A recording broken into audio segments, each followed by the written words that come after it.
오네요. 네, 행복합니다. 주님이 주실 거 다 주시나요? 네. 저기, 죄송하지만, 여기 있네요. 이만큼 남았, 여기 있구나. 고맙습니다. 우리 마주 상당히 좀 가난하죠? 뒤에 덕지.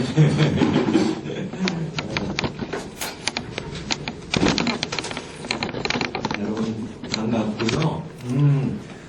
지난 일주일 동안 주님의 기도 많이 하셨어요? 네. 그러셨구나. 여쭤봐야지, 확인해봐야지. 주님의 기도하면 아버지가 몇 번 나와요?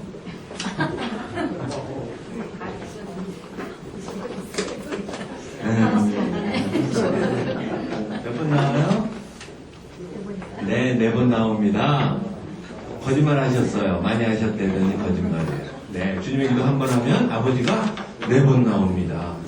아침 기도, 저녁 기도, 또 미사 때 주님의 기도 나오고, 또 중간중간에 주님의 기도하고, 우리가 여러분 실제 육신의 아버지 한 달에 몇 번 전화하세요? 살아계실 때 아버지라고 몇 번 부르셨어요? 근데 수도 없이 우리는 아버지하고 주님을 부릅니다. 근데 몇 번이나 진짜 아버지로 느끼면서 불렀는지는 제 자신부터 반성해야겠습니다. 네, 제 자신이 먼저 아버지라고 느끼면서 아버지라고 부른 게 몇 번인가. 한 번 기도할 때마다 아버지를 4번씩 부르고 시작하면서 이런 생각도 해봅니다. 여러분 많이 주님의 기도 지난 한 주일 동안 하셨다고 말씀하셨으니까 네, 믿고요. 지난주에 이어서 오늘도 주님의 기도 연속으로 하겠습니다. 오늘은 7번째 시간 주님의 기도 2번째 시간입니다. 다 보이세요? 네, 지난주에 우리가 주님의 기도에 대해서 전반적인 이야기를 했습니다. 예수님과 기도가 어떤 관계에 있는지, 주님의 기도가 우리 입에 오늘날 우리가 한글로 이렇게 또박또박 주님의 기도를 바치기까지 어떤 역사를 거쳐왔는지 얘기도 했고요. 주님의 기도가 그렇게 훌륭한 기도라면 어떤 특징들이 있는지도 이야기했고요. 그렇게 이야기한 다음에 우리가 주님의 기도로 들어가서 아직 본격적인 청원까지는 안 들어갔지만 시작하면서 하늘에 계신 우리 아버지 여기까지 했었습니다. 기억나세요? 그러면서 하느님은 하늘에 계십니다. 그 하늘이 어디 있습니까? 하는 이야기 했어요. 기억나시죠? 그 다음에 우리 아버지 하면서 이 우리라는 말에 우리 주목하자 했습니다. 내가 제 아무리 골방에 들어가서 혼자 주님의 기도를 하더라도 우리 아버지 하는 그 순간에 이미 이 기도는 나의 기도가 아니라 누구의 기도가 된다고 했습니까? 우리 전체 공동체의 기도가 된다고 했습니다. 우리 교회의 기도가 되어버린다고 했습니다. 그렇게 변화하는 겁니다. 그래서 미사에 드리는 주님의 기도에도 가장 중요하다는 영성체, 주님을 우리 몸에 모시는 그 순간에 영성체의식을 시작하면서 주님의 기도로 시작한다고 했습니다. 또 뭐라고 그랬습니까? 우리 아버지 하는 그 순간에 우리는 그분의 자녀로 인정받는 겁니다. 그래서 부모를 닮는다고 했습니다. 부모의 여러 가지 속성 중에 우리는 이미 거룩함의 씨앗이 우리 안에 담겨 있다고 했습니다. 그래서 이 주님의 기도는 우리 모두를 거룩함에 초대하는, 다시 말해서 성화시키는 기도다. 그러므로 해서 결국 궁극적으로 우리를 구원시켜서 하느님 나라에 동참하게 하는 성화의 기도다. 이런 얘기를 하고 마쳤습니다. 기억나시죠? 네. 오늘은 이제 본격적으로 주님의 기도로 들어갑니다. 들어가면 여러 가지 청원이 나옵니다. 여러분 다시 한번 여쭤볼게요. 주님의 기도는 성경에 나온다고 했죠? 어느 복음에 나온다고 했습니까? 마태복음. 네. 마태복음 몇 장에 나온다고 했습니까? 6장. 산상설교 중에 나온다고 했죠? 산상설교가 마태복음 몇 장입니까? 5장, 6장, 7장. 3개 장이라고 했죠? 거기에 6장에 나온다고 우리 이야기 나눴습니다. 자, 본격적으로 마태복음에 나오는 주님의 기도를 한번 시작해 보겠습니다. 하늘에 계신 우리 아버지 했습니다. 그 다음입니다. 아버지의 뭡니까? 이름이 거룩히 빛나시며 이렇게 시작합니다. 첫 번째 청원이 등장합니다. 여기에 아버지의 이름이 먼저 등장합니다. 여러분, 아버지가 하느님이시죠? 그럼 아버지의 이름은 하느님의 이름일 겁니다. 우리는 아버지의 이름 알고 계십니까? 여러분, 하느님 이름 알고 계십니까?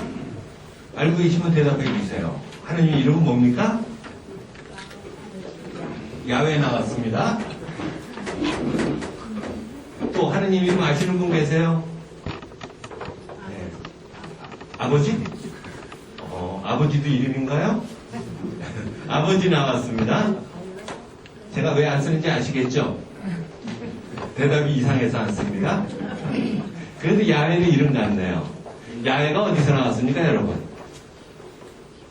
야훼라는 이름이 어디서 나왔습니까? 우리가 어떻게 압니까? 야훼가 아버지 이름인지? 구약 성경에 나왔죠? 어디에서 나왔습니까? 탈출기에. 하느님이 누구한테 가르쳐 주셨어요? 모세에게 나 야훼다 이러셨습니까? 있는 나다. 나는 있는 나다. 그렇게 나옵니다. 성경에 보면. 그 원어를 보면 이렇게 나옵니다. YH, WH. 이게 뭡니까? 나는 있는 나다가 이렇답니다. 여기 모음이 하나도 안 들어갔죠? 옛날 히브리어에는 모음이 없었습니다. 우리말로 하면 예를 들면 이렇게 나옵니다. 이게 뭡니까? 어떤 사람은 학교 이러고 어떤 사람은 효과 이러고 나중에 후손들이 나중 사람들이 여기에 모음을 지어 읽었습니다. 여기도 모음이 안 들어갑니다. YHWH로 나옵니다. 여기에 나중에 모음을 집어넣어가지고 야훼라고 불렀습니다. 그게 가톨릭에서 지금 야훼 해왔던 겁니다. 요즘 야훼라고 다 지웠죠? 주님의 이름을 어떻게 부르느냐 해가지고 지금은 주님, 하느님 이렇게 다 바꿨습니다. 그리고 다른 모음을 집어넣으면 뭐가 됩니까? 여호와가 됩니다. 우리 개신교 형제들은 여호와로 부릅니다. 근데 같은 이름입니다. YHWH. 자, 그러면 여기서 아버지의 이름이 거룩히 빛나시며 했을 때 바로 우리가 알고 있는 야훼가 아버지 이름이니까 야훼가 거룩히 빛나시며 이런 뜻일까요? 하느님께서 이름을 가지고 계실까요? 여러분, 하느님은 들리지도 않고 보이지도 않는 분이라고 우리는 배웠습니다. 실제 그렇죠? 하느님이 만약에 이름을 가지고 계시고 우리한테 보이고 우리에게 들린다면 이미 그분은 하느님이 아니실 겁니다. 우리하고는 차원이 다르신 분이기 때문입니다. 다른 차원에서 우리의 모든 것을 지어내신 창조주 하느님으로 고백하기 때문입니다. 그렇다면 도대체 아버지 이름은 뭘까요? 이것도 아니라면 여러분, 김춘수 시인 여러분 잘 아시지만 꽃이라는 시 있죠. 거기 뭐라고 나옵니까? 내가 꽃이라고 불러주었을 때 비로소 나에게 다가와 꽃이 되었다. 이름은 그런 겁니다. 뭐라고 불렀을 때 그 정체성을 이야기합니다. 이름은 그 대상의 정체성입니다. 꽃 그러면 우리는 압니다. 머릿속으로. 꽃 이런 거. 소금 우리 떠오르는 게 있습니다. 뭡니까? 짠 거. 빛. 그거 있어. 밝은 거. 자, 하느님 하면 떠오르는 게 뭘까요? 그것이 하느님의 이름일 겁니다. 그것을 교회에서는 사랑이라고도 했습니다. 정의라고도 했습니다. 공평한, 그죠? 공평한 하느님. 자비라고도 했습니다. 자비롭고 정의롭고 전능하신 하느님. 이런 하느님에 대한 정체성을 여러 가지로 표현했습니다. 그러면 그런 아버지 이름이 거룩하게 빛나시게 우리는 청원하라고 우리가 정한 게 아니라 예수님이 이런 기도를 하라고 가르쳐 주셨습니다. 그러면 여러분에게 있어서 아버지 이름이 뭔지 한번 여쭙고 싶습니다. 분명히 여러분에게 여쭤보면 대답이 안 나오니까 여러분이 저한테 여쭤봤을 때, 죄송합니다. 여쭤본다고 해서. 저에게 물어봤을 때, 아버지 이름이 뭡니까? 하면 전 이렇게 대답하겠습니다. 오늘 아버지의 이름은 저에게 기쁨이었습니다. 왜? 오늘 주님을 생각할 때 저는 기쁨이 있었습니다. 많은 좋은 일들이 있었고 주님한테 기도하면서 기쁨이 샘솟았습니다. 근데 어제는 조금 달랐어요. 조금 안 좋은 일이 있었어요. 기도하면서도 고통스러웠어요. 그럴 때 나에게 주님의 이름은 꼭 기쁨이 아니었습니다. 어떨 땐 슬픔이고 어떨 땐 고통이고 어떨 땐 시련입니다. 그분이 그렇다는 것이 아니라 내가 주님을 떠올릴 때 나한테 떠오르는 것. 그러면서도 절대자로서 나하고의 신앙의 끈을 이어주는 그 하느님의 이름은 각양각색으로 바뀔 수 있습니다. 여러분 다르고 나 다르고 아침 다르고 저녁 다르고 이렇게 다를 수 있다는 거죠. 자, 우리에게 중요한 것은 주님의 정체성입니다. 그것이 주님의 이름입니다. 그것이 무엇이든 간에 그것이 사랑이든 정이든 그 이름이 거룩히 빛나게 해달라고 기도하라고 그랬습니다. 이런 청원을 드리라고 예수님이 가르쳐 주셨습니다. 이게 청원 기도 같습니까, 여러분? 여러분이 이 기도를 드리면서 정말 간곡하게, 간절하게 제발 좀 이렇게 해주십시오 하는 청원으로 느껴지십니까? 아버지의 이름이 거룩히 빛나시며 많은 경우 우리한테 이걸 청원으로 느껴지기보다는 그냥 거룩히 빛나십시오. 나는 잘 모르겠습니다. 어떻게 빛나게 되는지, 어떻게 거룩하게 되는지 그 이름이 이렇게만 들리기 쉽습니다. 그래서 기도할 때 무심코 입으로만 하게 됩니다. 근데 예수님은 이것을 청원이라고 했습니다. 그래서 7가지 청원 기도라고 하지 않았습니까? 자, 이 얘기는 그럼 과연 무슨 뜻일까요? 아버지의 이름이 거룩히 빛나시며 하면서의 우리가 가져야 될 마음은 바로 다름 아니라 이런 걸 겁니다. 아버지 이름이 거룩히 빛나게 해달라고 빌면서 주님, 저는 오히려 주님의 이름에 앞서서 제 이름이 빛나도록 살아오는 것 같습니다. 지금 이 순간에도 내 이름을 앞세웁니다. 그 순간에 당신 이름은 저 뒤에 빠지게 됩니다. 자꾸 내 고집을 앞세우다 보니까 내 자신의 이름을 앞세웁니다. 오직 나를 통해서 당신 이름이 거룩함을 받아야 되는데 나 때문에 오히려 당신 이름이 거룩해지지 못합니다. 성당 다니는 사람이 왜 저 모양이라는 소리 들을 때 당신의 이름은 더럽혀지는 겁니다. 주님, 난 어떻게 해야 됩니까? 그 당신의 거룩한 이름에 합당하게 살아야 되는데 저 자신 없습니다. 너무 자주 무너집니다. 이런 허약한 저를 이끌어 주시고 손잡아 주시고 넘어질 때마다 일어설 수 있는 지혜와 용기 주십시오 하는 그런 청원을 드리라는 예수님의 당부입니다. 그래서 이게 청원 기도가 되는 겁니다. 주님, 당신 이름이 거룩하게 빛나야 되는데 그게 안 되네요. 왜? 자꾸 내 이름을 앞세우게 됩니다. 그 당신 이름이 더럽혀집니다. 이런 뜻입니다. 여러분, 우리가 거룩함 이야기할 때마다 떠오르는 게 있습니다. 미사 때 3번 거룩하다를 외치죠. 거룩하시도다, 거룩하시도다, 거룩하시도다. 묵시록 4장 8절에 있는 이 말을 외치면서 얼마나 그분의 거룩함을 정말 우리가 바라면서 외치는지, 이거하고 똑같은 맥락입니다. 입버릇처럼 외치지는 않는지, 결국 우리가 그분의 거룩함을 가슴에 씨앗으로 담고 있는, 언젠가는 거룩해지지 않는 그분의 자녀라면, 거룩해져야 되는 소명을 안고 있다면 내 이름을 이제는 지금부터라도 죽이겠습니다. 낮추겠습니다. 그리고 저를 통해서 당신의 이름이 거룩해질 수 있도록 노력하겠습니다. 힘주세요 하는 기도입니다. 그러니까 우리 앞으로 이 기도를 할 때 그런 마음을 가지고 기도하면 훌륭한 청원 기도가 될 것으로 믿습니다. 자, 오늘 주님의 기도를 쭉 해야 될 거기 때문에 주님의 이름, 아버지의 이름은 이 정도로 하겠습니다. 자, 그 다음에 뭡니까? 두 번째 청원이 나옵니다. 아버지의 이름이 거룩히 빛나시. 두 번째가 뭡니까? 아버지의 나라가 오시며 이런 청원을 또 하라고 예수님께서 우리에게 가르쳐 주셨습니다. 야, 이것도 무슨 청원일까? 아버지의 나라가 오시며 이것도 간절히 우리가 바라는 청원 기도가 되는 것인가? 진짜 간절한 마음으로 제발 이렇게 하게 해 주십시오 하고 우리가 기도드리는지 생각해 봐야겠습니다. 우선 아버지의 나라가 뭔지를 한번 살펴봐야겠죠.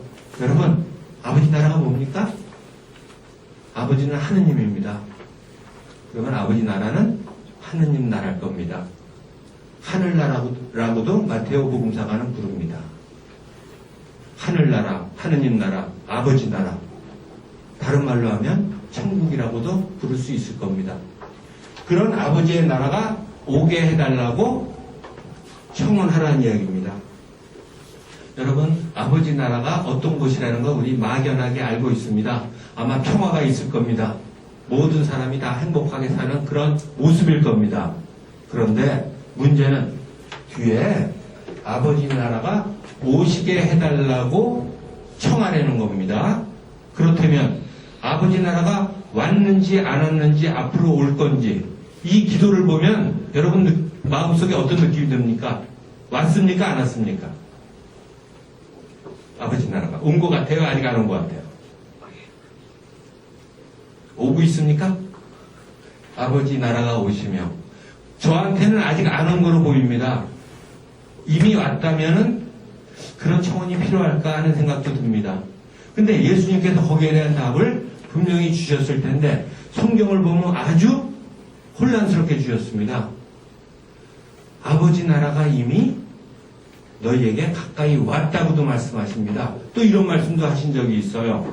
내가 아버지의 영으로 마귀들을 쳐 이기는 거라면 아버지의 나라는 이미 너희들에게 와 있다. 와 있다고 하셨습니다. 또 가까이 있다고 하셨습니다. 여기서는 아직 안 온 것 같습니다. 도대체 예수님마저도 왜 이러시는 겁니까? 온 겁니까? 안 온 겁니까? 그 얘기를 해봐야 되겠습니다. 아직 안 온 것 같아요. 왜?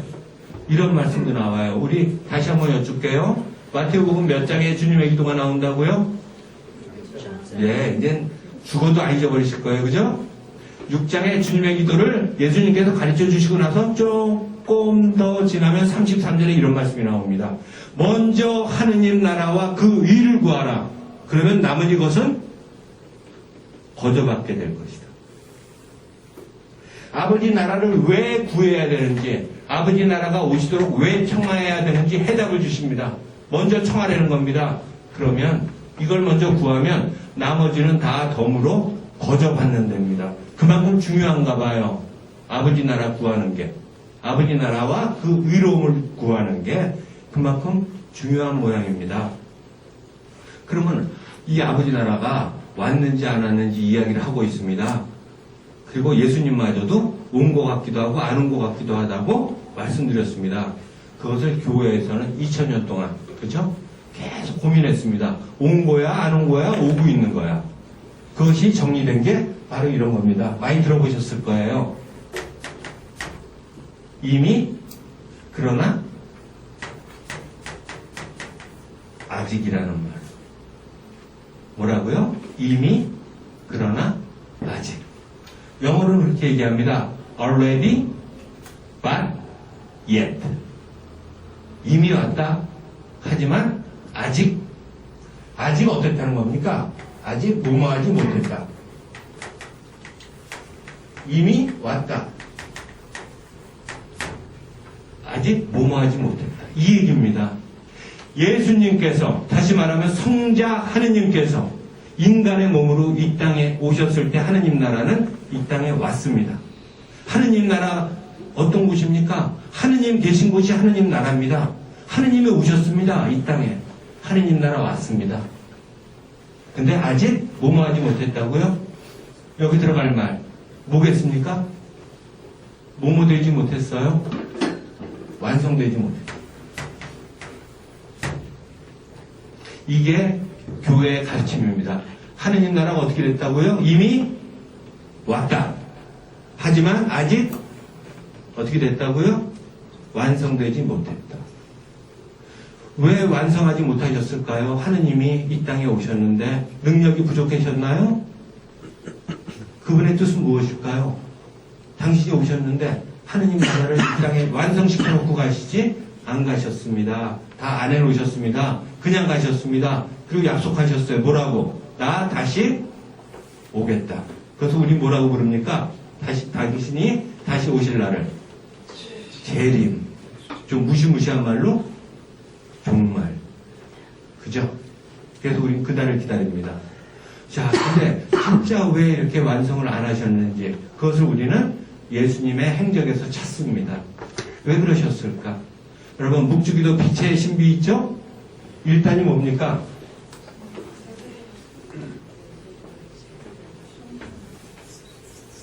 묵주기도 빛의 신비 1단은? 네. 자, 2단은 뭡니까? 네. 가나에서 첫 기적을 행하심을 묵상합시다. 그래서 우리는 압니다. 요한복음 2장에 있는 카나의 혼인잔치. 거기서 이루신 기적을 예수님의 첫 기적이라고 이야기합니다. 다 동의하시죠? 자, 하느님 나라를 이 땅에 가져오신 예수님께서 첫 기적을 행하십니다. 그것도 어떤 혼인잔치. 그 자리에서. 혼인잔치 하면 우리는 생각납니다. 하느님과 우리 인간의 만남입니다. 그것을 성경은 혼인잔치로 많이 비유합니다. 자, 그 자리에 가셨습니다. 첫 기적을 일으키시기로 작정하십니다. 드디어 일으키십니다. 어떤 기적입니까? 물을 포도주로 변화시키는 기적입니다. 하느님 나라를 이 땅에 선포하는 게 예수님의 첫 번째 목적이었습니다. 이 땅에 오신. 그런 분이 첫 기적을 행하셨을 때 어떤 모습으로 행하셨을까 한번 상기해 보겠습니다. 물을 포도주로 바꾸셨어요. 자, 물 몇 동이 기억나십니까? 몇 동이의 독에 물을 채우라고 하셨습니까?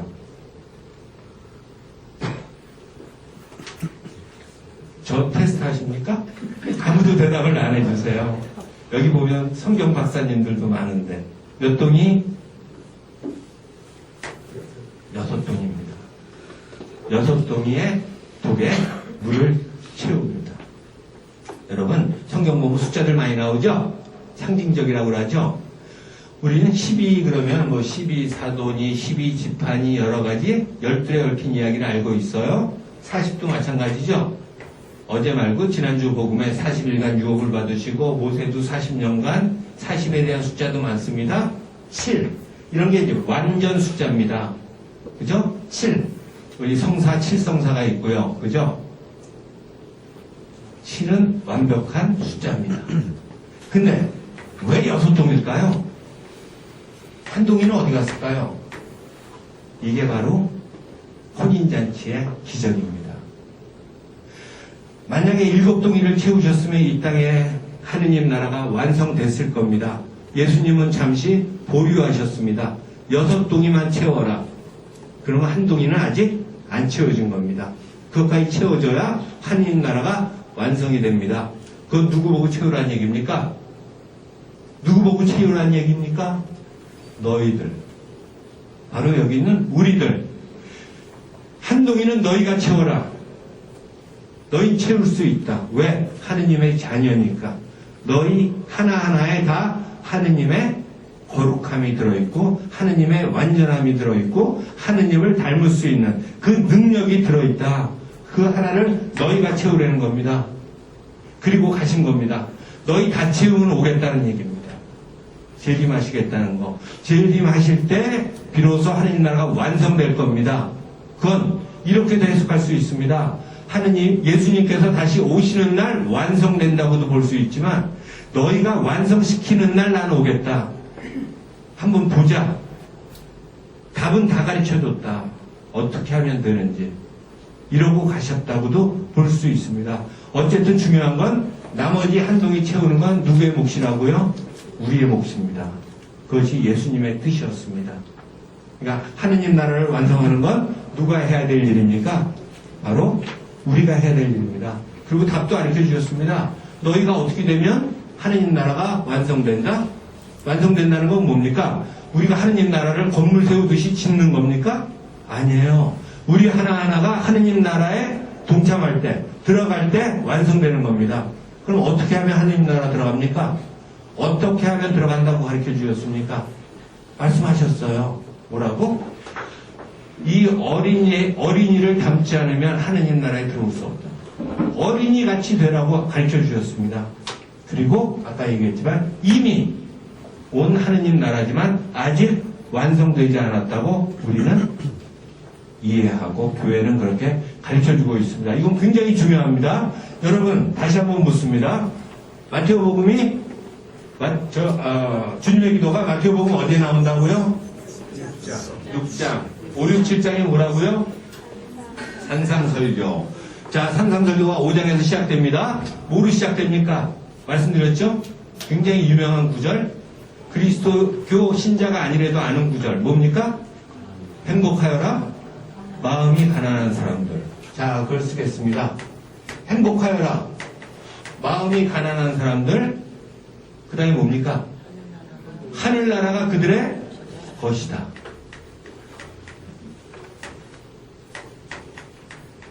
하늘나라가 그들의 것이다. 이런 게 몇 가지가 나옵니까? 행복선언이. 몇 개? 8개. 그래서 우리 뭐라고 부릅니까? 진보 8단. 행복하여라, 행복하여라 8번 나옵니다. 어떤 사람들 8번이 나옵니다. 그리고 뒷부분도 8가지가 나옵니다. 마지막 8번째가 뭡니까? 행복하여라, 박해받는 사람들. 뒷부분은 뭡니까? 똑같습니다. 하늘나라가 그들의 것이다. 첫 번째와 똑같습니다. 이 말씀을 왜 드리냐 하면요. 여러분, 마음이 가난한 사람들, 박해받는 사람들, 하늘나라가 그들의 것이라고 현재 시제로 말씀하십니다. 그리스도로 현재 시제입니다. 예수님이 현재로 말씀하십니다. 하늘나라 앞으로 받을 것이다? 아닙니다. 하늘나라가 이미 그들의 것이라고 했습니다. 어떤 사람들은? 마음이 가난한 사람과 박해받는 사람들. 여러분, 우리가 순교자 생각할 때마다 기가 막힙니다. 어떻게 자기 목숨을 안 아끼고 저 고문을 받으면서 순교할 수 있었을까? 그 사람 눈에는 하늘나라가 보였던 겁니다. 그들의 것이라고 현재 하늘나라에 들어온다고 가르쳐 주셨습니다. 그럼 나머지는 뭔가? 6개 남았습니다. 그죠? 어떤 것들이 있었습니까? 뭐 행복하여라 슬퍼하는 사람들, 행복하여라 네, 또 행복하여라 온유한 사람들. 그죠? 뒤에 어떤 것들이 나옵니까? 그들은 위로를 받을 것이다. 그들은 땅을 차지할 것이다. 이런 이야기가 나옵니다. 뭐라고요? 뭐뭐 할 것이다. 시제가 뭡니까? 앞으로 뭐뭐 할 것이다. 미래가 나옵니다. 뭐 영어 문법 지금 얘기하는 것 같아서 피곤하시겠지만 중요하기 때문에 말합니다. 6개의 미래와 2개의 현재가 있습니다. 예수님께서는 종말론적인 이야기를 하고 계십니다. 행복선언에서. 뭐냐면 이미 하느님 나라가 하늘나라가 너희의 것이라 하고 현재로 말씀하십니다. 그리고 앞으로 올 완성될 그날 받을 상까지 말씀하십니다. 이게 바로 교회의 가르침입니다. 예수님이 직접